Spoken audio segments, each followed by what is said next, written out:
ከጀነራሎቹ የተላለፈው ጥብቅ ትዕዛዝ መከላከያ ሰራዊቱም ከፍተኛ ውጥረት ውስጥ ገባ። በመከላከያ የጦር መሪዎች መካከል አስቸኳይ ስብሰባ መደረጉ ታውቋል።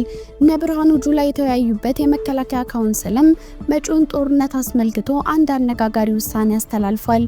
በዝርዝር እናየዋለን። ኢትዮጵያ ታላቅ የገቢ ምንጯን አጣች። ባለስልጣኑ ያጋለጡት እውነታ። ከሰሞኑ ጠቅላዩ ጋዝ ማምረት ጀምረናል ቢሉም በአሁኑ ሰዓት በኦጋዴን ክልል የሚመረተው የጋዝ ምርት እንዲቋረጥ መደረጉን የመንግስት ሚኒስትሩ እውነታው ይህ ነው፣ ህዝቡ ይወቀው ሲሉ ተናገሩ። እኛም በዝርዝር እናየዋለን። ከውጭ ዜና አፍጋኒስታን በአደገኛ ጎርፍና የመሬት መንሸራተት ተመታች። በአፍጋኒስታን ሎጋር ግዛት በደረሰው አደጋ የሟቾች ቁጥር እያሻቀበ ሲሆን በተፈጥሮ አደጋው በመቶዎች የሚቆጠሩ ቤተሰቦች ቀያቸውን በፍጥነት ለቀው እየወጡ ሲሆን በአካባቢውም የነፍስ አድን ስራዎች መካሄዳቸውን ቀጥለዋል። ኢራን ለዶናልድ ትራምፕ ያስተላለፈችው ማስጠንቀቂያ። የአሜሪካው ፕሬዝዳንት ዶናልድ ትራምፕ በኢራን መሪዎች ላይ የሚያስተላልፉትን አሉታዊ መልእክት እንዲያቆሙ ኢራን አስጠነቀቀች። እንመለስበታለን። በሌላ ዜና ሩሲያ በጦርነት ታሪክ ትልቅ የአየር ጥቃት ፈጸመች። ሩሲያ ዛሬ ሌሊት በጦርነቱ ታሪክ ትልቅ የአየር ጥቃት በዩክሬን ላይ መፈጸሟን አንድ የዩክሬን ባለስልጣን ገልጸዋል። ይህም የጥንክራችን አንዱ አካል ነው። ሰላም ውድ ቤተሰቦች እንደምን አላችሁ? የዜና ላፍታ ነው። ቪዲዮውን ላይክ በማድረግ ይጀምሩ እያልን ወደ ዝርዝር ዜናዎቹ እንለፍ። ከጀነራሎቹ የተላለፈው ጥብቅ ትዕዛዝ መከላከያ ከፍተኛ ውጥረት ውስጥ ገባ። በመከላከያ ከፍተኛ የጦር መሪዎች መካከል ስብሰባ መደረጉ ታውቋል። እነ ብርሃኑ ጁላ የተወያዩበት የመከላከያ ካውንስልም መጪውን ጦርነት አስመልክቶ ውሳኔ አሳልፏል። የመከላከያ ጦር ወልቃይትን ታሳቢ በማድረግ ለግዳጅ ራሱን እንዲያዘጋጅ መመሪያ ሰጥቷል። ይህ የመከላከያ ጀነራሎች ግምገማ ህወሓት ብቻውን ስለማይመጣ የጦር ዝግጅቱ ቀጠናዊ ጉዳዮችን ታሳቢ ማድረግ እንዳለበት ያመላከተ ነው። በዚህም በክልሉ የተሰማራው የመከላከያ ሰራዊት ለሚሰጠው ግዳጅ ራሱን እንዲያዘጋጅና የመጨረሻውን ትዕዛዝ እንዲጠብቅ መመሪያ ተላልፏል። ሆኖም ህወሓት በወልቃይት 5 የሚጠጉ ግንባሮች ውጊያ ለመክፈት ዝግጅቱን ማገባደዱን ለማወቅ ተችሏል። በሌላኛው አቅጣጫ ደግሞ የቀረው የኢትዮ ኤርትራ ጦርነትም በባድመና በአሰብ አቅጣጫ ላይ በድንገት ሊፈነዳ እንደሚችል ይጠበቃል። በዚህ ሁሉ ጥንቅጥ ውስጥ በአማራና በኦሮሚያ ክልል የሚካሄዱ ውጊያዎች አሁንም ተጠናክረው ቀጥለዋል። ሆኖም መከላከያ ክረምቱ ከመበርታቱ በፊት የህወሓትና የኤርትራ ጦርነትም ከመጀመሩ በፊት በአማራ ክልል ዘመቻውን ለማገባደድ ከፍተኛ ሰራዊት ወደ ቦታው እንደተላከ በቀጠናውም ከፍተኛ ጦርነት እየተካሄደ መሆኑን ነው ለማወቅ የተቻለው። በክረምቱ ዋነኛ የጦር አውድማ ቦታ ይሆናል ተብሎ ከሚጠበቁት ውስጥ ወልቃይት አንዱ ነው። ህወሓትም የተከዜ ወንዝ ከመሙላቱ በፊት ወልቃይትን ለመውረር እንዳቅሙ ዝግጅት ሲያደርግ ከርሟል።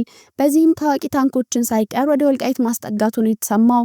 ከቀናት በፊት የወልቃይት ክልል አስተዳዳሪ የሆኑት ኮሎኔል ደመቀ ዘውዱ ህወሓት በአርሶ አደሮች ላይ መጠነኛ ጥቃት መክፈቱን አስታውቀው ነበር። የህወሓት ቡድንን በሰራው የጦርነት ስሌት አሁን ላይ ለጦርነቱ የተመቸ ጊዜ በመሆኑ ከጦርነት የተረፈውን ወጣት ይዞ ክረምቱ ከመበርታቱ በፊት ጦርነት ለመክፈት ዝግጅቱን ማጠናቀቁን ነው ያስታወቀው። በወልቃይት መስመር ከተከዜ ማዶ እነ ኮሎኔል ደመቀ ዘውዱ የሚያንቀሳቀሱት የተከዜ ዘብ የጦር ኃይልና መከላከያ ስለ ሰሞንኛው የህወሓት የጦርነት ድግስ መረጃው የደረሳቸው ሲሆን በተጠንቀቅ እንዲጠብቁም ትዕዛዝ ተላልፎላቸዋል ነው የተባለው። ህወሓቶች ወልቃይትን የምንይዘው በጦርነት ነው ብለው ዝግጅታቸውን ጨርሰዋል። በዚህ መረጃ ላይ ያለው ሀሳብ ምንድነው? መልሶን በኮሜንት ያሳውቁን እያልን ወደ ቀጣዩ ዜና እንለፍ። ኢትዮጵያ ታላቅ የገቢ ምንጯን አጣች። ባለስልጣኑ ያጋለጡት እውነታ። ኢትዮጵያ በኦጋዴን ክልል የሚገኘውን የተፈጥሮ ጋዝ ኤክስፖርት ፕሮጀክት ይፋ አድርጋ እየሰራች የቆየች ቢሆንም በአሁኑ ሰዓት ግን እንዲቋረጥ መደረጉን የመንግስት ሚኒስትሩ እውነታው ይህ ነው፣ ህዝቡ ያውቀው ሲሉ ተናገሩ። ኢትዮጵያ በኦጋዴን ክልል የሚገኘውን የተፈጥሮ ጋዝ ወደ ውጭ የመላክ ፕሮጀክት በገንዘብ እጥረትና በትግበራ መዘግየት ምክንያት እንደሆነ ሚኒስትሩ አያይዘው ገልጸዋል።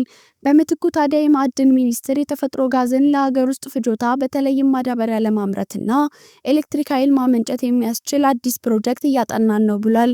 ጠቅላዩ ግን ገና ከሀሳብ ያልዘለለውን ፕሮጀክት በመያዝ እኛ ጋዝ እያመረትን ነው፣ በሚቀጥለው ዓመት ይፋ እናደርጋለን፣ ነገሩን በሚስጥር ያዝነው እናንተ ትናገሩትና ጠላት እንዳያመጣብን በማሰብ ነው፣ ህዳሴ ግድቡንም በመናገራችን ብዙ ችግር ገጥሞናል በማለት ከጋዜጠኞች ጋር ከሰሞኑ ባደረጉት ውይይት መናገራቸው ይታወሳል።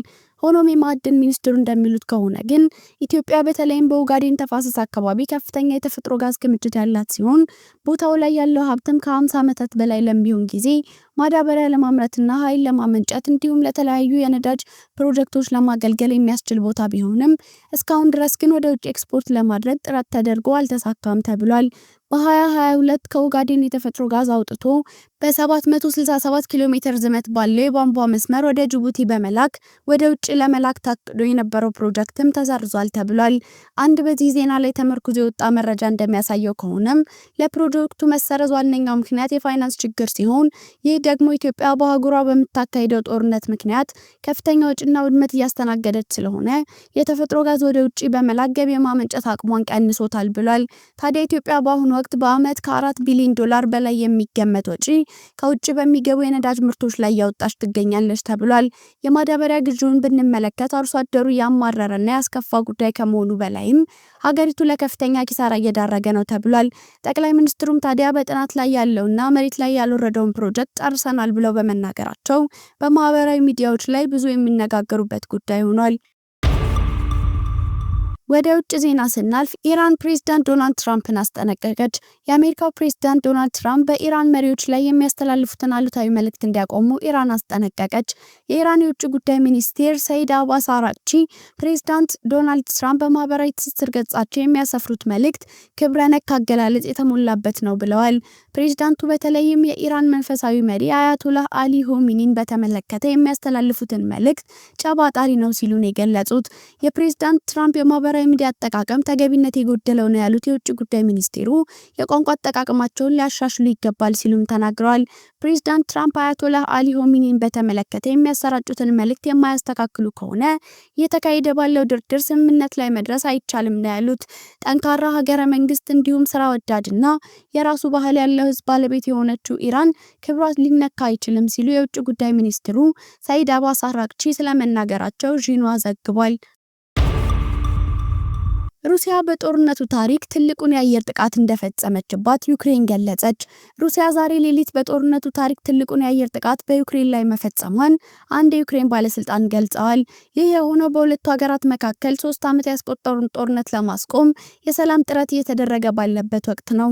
በጥቃቱ ሩሲያ ድሮኖችና ሚሳኤሎችን ጨምሮ 537 የአየር ውጊያ መሳሪያዎችን መተኮሷን የዩክሬን አየር ኃይል ገልጿል። ከነዚህ ውስጥም 249 ያህሉ ተመተው ሲወድቁ 226 ያህሉ በኤሌክትሮኒክስ ዘዴ እንዲከስሙ መደረጉን ጨምሮ ገልጿል።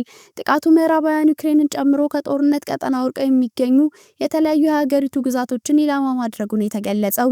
የተለያዩ ግዛቶችን ኢላማ ባደረገው ጥቃት ቢያንስ 12 ያህል ሰዎች መገደላቸውን አሶሺየትድ ፕሬስ ዘግቧል። ከምዕራባውያን አጋሮች ከቀረቡላት ኤፍ-16 የጦር አውሮፕላኖች መካከል አንዱ የሩሲያ አየር ጥቃት በመከላከል ላይ ሳለ በደረሰበት ጉዳት ተከስክሶ አብራሪው ወዲያው መሞቱን የዩክሬን የአየር ኃይል አስታውቋል። ውድ የዜና ላፍታ ቤተሰቦች የሰዓቱ መረጃዎቻችን ያዳመጣችሁትን ይመስል ነበር። ስለተከታተላችሁን እያመሰገንን ቻናላችን ሰብስክራይብ በማድረግ ቤተሰብ እንድትሆኑ እየጋበዝን በዚሁ ተሰናበትን። ጤና ይስጥልን።